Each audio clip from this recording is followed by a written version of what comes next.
you know? And from the very beginning, she knew that this is exactly what was going to go down, and through an incredible amount of hard work, she's really managed to put together something incredible, I think we can all say. So if we can give a hand to Sharona, for sure. And we're going to come back to her in just a moment. Just a little bit back to the Arts Council. We are a volunteer-driven organization, and there's a lot of people that work very hard to enable things to happen. And just real quickly before we get started, I'd really like to thank Gili Ben Shlomo for all of her help in putting tonight together. And our very own and cherished Natalie Solomon, who's always ready to rally and get things done. A big hand for her, please. And I want to give thanks to Nikki Abershall and her partner, actually, Sid Carver, who have the Internet Bakery, who do all of our social media. This is great, and Nikki, who put together our invite for tonight on very short notice, so thank you very much. And without any further ado, I'd like to present our host, Sharona, to tell you a little bit more about tonight.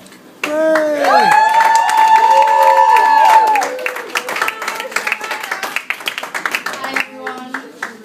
Sorry for using my phone, but it's been a very long day, so I had to make some notes beforehand. Welcome to Once I Was a House. You are officially the last visitors to this house. It's been alive for about 25 years, so it's nice to part with new faces, familiar faces, and very old faces. As you all know, this was a house, and over 80 artists came for about 3 days, inspired by the house, inspired by the materials in the house, and transformed it. And without the help of all the artists and all the incredible team that basically gave up 2 months of their lives and joined me in this mission that many didn't believe could happen, this wouldn't have happened. So first I'd like to thank hugely the curators, Deborah, Debbie, Ray, Naomi, who unfortunately isn't here right now but has been an angel, and everyone else on the logistics front, Tom, Dan, Aviv, Gilad, Liat, Hadas, Lior, Eyal, Alon, amazing. Everyone who's been involved in this has volunteered. This whole event has worked without, 1 cent being paid to anyone involved, which I think is one of the biggest accomplishments of this project. And it's quite moving to see something like this happening when everyone pauses their lives, is inspired by something as simple as a house, and helps to transform it. Everything you see here is for sale, and we've sold 38 pieces so far, so a round of applause to all the artists. We've heard that some of you in this room have actually bought some pieces, so thank you, and some of you are interested. As this is the last night, we are open to negotiations. Sorry, artists, if you're here and not, but I think you are.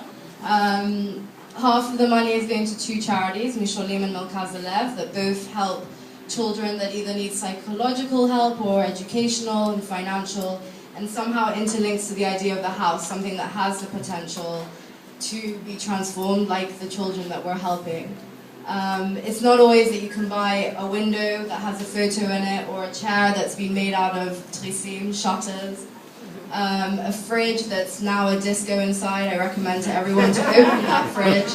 But everything here is not your typical canvas, and it really is something great to have in your house when you have some friends visiting and you can say, this is a piece of art that was transformed in a house. And postmodern art, I know, is the way forward. I'm not specifically from the art world, but I know that I already have my eye on a few pieces here. So look around, speak to one of us, the curators, the team will be happy to speak to you about the prices and everything with that. And what's the schedule for the rest of the night? The schedule for the rest of the night. Well, we have our 2 curators here who'd be happy to take you on some guided tours. We have some artists all around, and I'm actually going to invite some of the artists to speak about the project and what happened here. But before that, I'd like to call on our curators to explain in a little bit more detail what happened over the 3 days and before that. So thank you all for coming, and here's Debbie and Ray.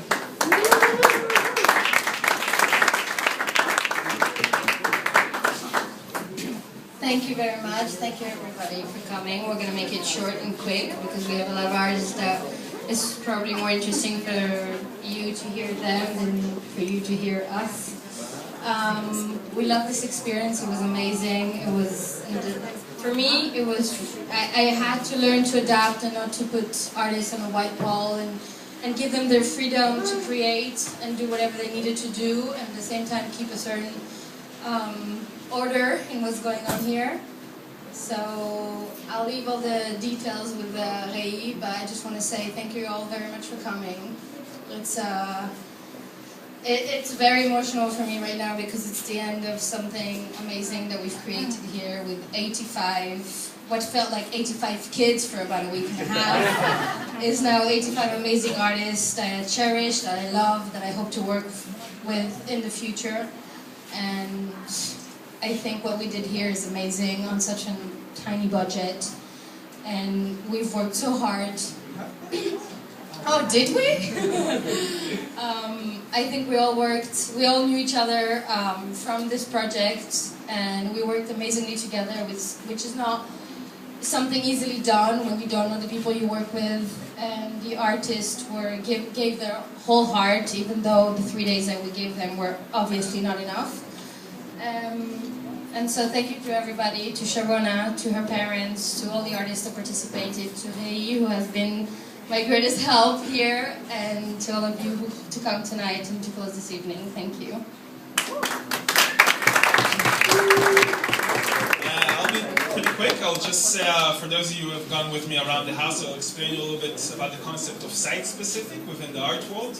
And when you're creating a project, an art project that is site-specific, basically you work with the space, within the space, with some of the materials, and you can, take an example, the pieces of Oz or Itamar, which, took over most of the woods pieces inside the house and just started to bash them.